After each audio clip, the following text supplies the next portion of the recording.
Hello, friends of Southwest ACDA. I'm super excited to be here with you today. I feel like I'm super excited about everything. I feel like all of these live streams start the exact same way. I'm super excited, but I am super excited about all the things related to SWACDA and life in general and all the things. But, however, comma, we are excited to be here.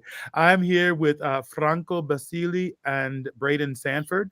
Franco is a doctoral student at the University of Houston, studying there with Betsy Cook Weber. And Braden is an undergraduate student at the University of Arkansas, music education. And so we're going to talk a little bit about things related to student activities and student immersion days at the Southwest ACDA.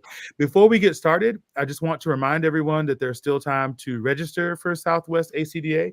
You can do so at swacda.org. We start next Tuesday night with an opening concert. So Tuesday, February 27th through March the 2nd. There are lots of amazing things that are happening. And we're going to talk a little bit about one of those things today, and that's student activities. So before we get into what's happening at the conference, I'd like both of you, and maybe Franco, you could start. How did you get into choral music? Like, what made you decide this is what I want to do?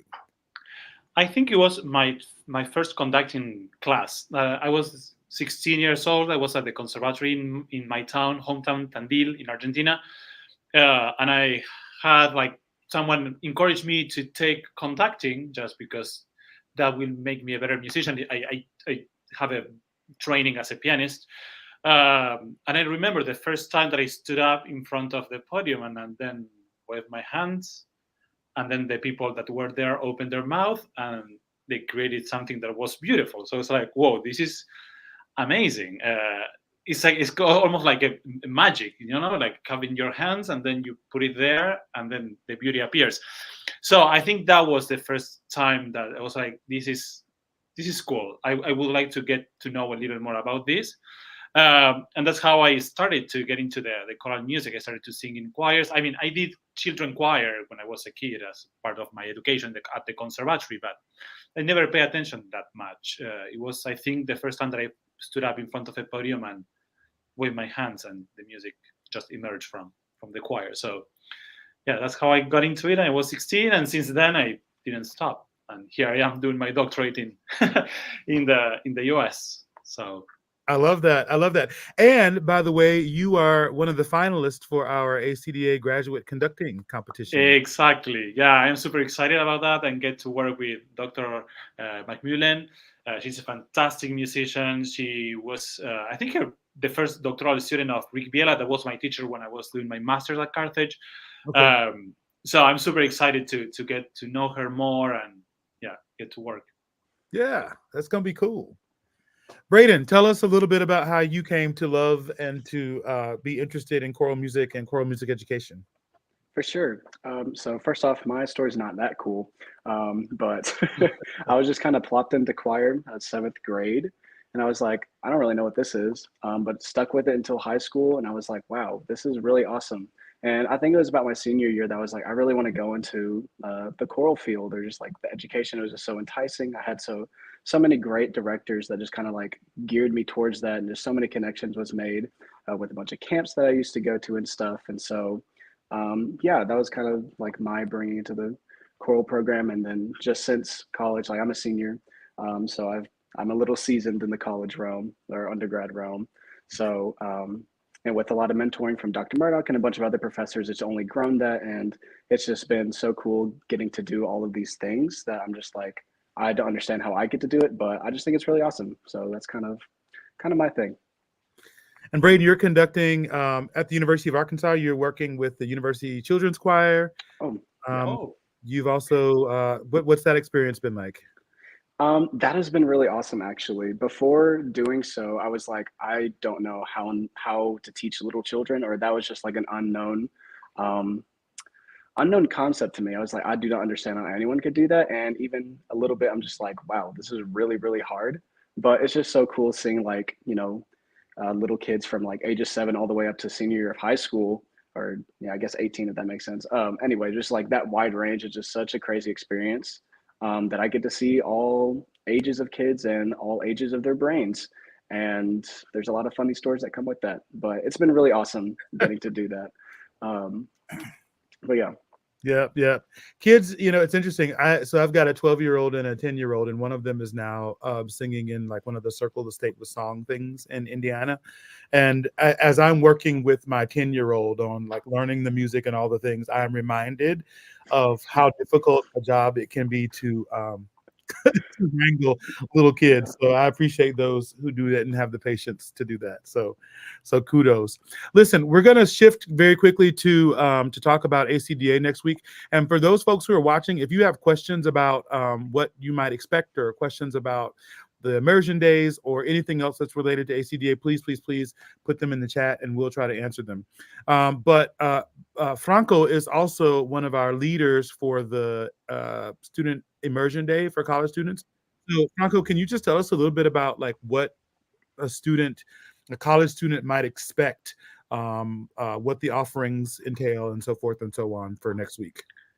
So basically, it's like give them a big picture of how is the reality in the school, how is like what teaching kids looks like in middle school, high school. So the idea, of course, like there are things that we cannot teach. That there are things that you can only learn when you go through the process of teaching, but we will have some people there that already have the experience of teaching, so can tell and share with them how it looks like, basically, and provide them with some tools that might be helpful for them based on like repertoire exercises, warm-ups to do, how to how to manage the class, how to introduce a piece, what are the other things that are, because I mean we are musicians and we only want to make music, but the package of teaching comes with other stuff that they should know, and how to face those challenges at the same time you want to make great music with your students. So actually the first session, we will have 3 sessions. The first session will be a panel integrated with teachers with some experience on the field. So it will be an interactive thing where they will provide some input of how was their experience when they were teaching. And the second one, Franco, question: can you tell us about some of the people on that panel? Yeah, one is Anel Revis. She's a local middle school teacher. I have the list here to don't miss anyone. Then Lauren Suki, she taught in Arkansas for 4 years high school. She was the head director of the program, and that's one of the things. She was the only music person in that building, so she had to deal with everything from putting together concerts to preparing the musicals. And she was teaching there for 4 years, and now she's a master's student at the University of Houston. Dr. Elizabeth Swanson, that is the associate director of choirs at CU Boulder. And then O'Neill Jones, he's also a grad student from University of Arkansas, right? No, he's also from CU Boulder. He's a doctor. CU Boulder. Okay, gotcha. Yeah. I didn't remember exactly from where was him. So yeah, that would be our first session. Then the second session, it will be a more practical activity. We are going to provide 3 different pieces to different groups. 1 piece for middle school, 1 piece for high school, and 1 piece for college level. And they have to figure it out and interact within each other to see like what would be like the best approach to introduce that piece to the choir. And then of course we are going to chat about other things about programming and things involved of like developing, like doing the music indeed in the classroom. And the third session will be all the stuff that is apart from, like outside the classroom, all the other things that you have to know, for instance, how to put together the audio for a concert, or how to make the super titles, like all those little things that are attached to our activity that someone has to do. And sometimes, like when you are teaching, you are the only person and you have to take care of that. So that is the idea, kind of give a big picture of how teaching looks like and give them some tools and resources to face that challenge. Awesome. There's also, though, I know that there's some there are also other immersion days that are happening with different R&R groups, so like with retirees and those sorts of things. And so there are other folks who I think will be popping in and out of those sessions, like Eve Ely and things like that, which I think will be super cool. Braden, what are you most looking forward to when it comes to attending a conference like this? You went to TMEA in Texas last week or a week before last, and so that's a behemoth of a conference. Our conference is much smaller than TMEA, but it's geared solely toward choral musicians. So what are your thoughts? What are you looking forward to? What are you expecting? What do you want to bring back? Yeah, so that's a lot. I will say, like going to TMEA, it was a little overwhelming just because that was the first time I've ever been to like any sort of like convention at that, where I'm not like a participant like the Arkansas All State. So kind of seeing on that side, it was just really cool seeing like, wow, I can just go in and sit on these rehearsals without having to do anything. That's kind of crazy. And just like, going to like all of these different lessons or panels. I don't really know how to say it. Lectures, that's the one.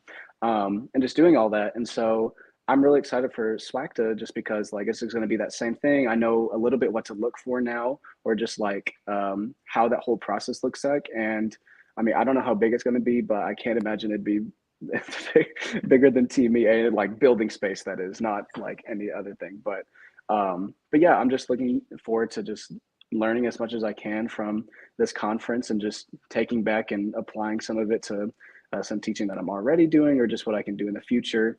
So yeah, I think that's what I'm most excited for. TMEA can be really overwhelming. So I don't think this will be as overwhelming, and it's just choir people. I mean, it'll be great. It'll be great. Listen, I am again. And I heard, yeah, go Franco. like the quality of music making and the quality of the presentations in SWACDA in general is fantastic. So this will be also my first convention here in the US, actually. So I'm pretty excited. I heard great things. So I mean, even though I'm involved in the Teaching Emerging Day, I'm pretty excited as a participant to be there to listen to the choirs and participate in lectures and other activities. It's gonna be great, man. If I do say so myself, now I was born and raised in the southern region, and so if any of my southern region folks heard me say this, they probably would yell at me. But they're at their conference now. It's happening right now in Louisville. But I think that some of the best choirs in our country they exist in our Southwest region. So I'm really like several our 7 states are. Choral music just lives and thrives in really meaningful ways, and so I'm really also looking forward to hearing some of these choirs and seeing some of the products. The rehearsals, the honor choir rehearsals, are all open to the public, so students can attend those. We have immersion day sessions and regular interest sessions that are for all kinds of interest levels. So check out the app. The conference app is already there. If you download the ACDA conference app, all of the things are there. And so you can start picking and choosing what you want to go to. If you are a student or if you're watching this and you're not a student, the app is available. Go ahead and download it. But I just want to thank Franco and Braden for taking the time today to chat with me a little bit about this thing that it's going to happen in a week. Again, there's still time to register, so make sure you do that if you haven't already.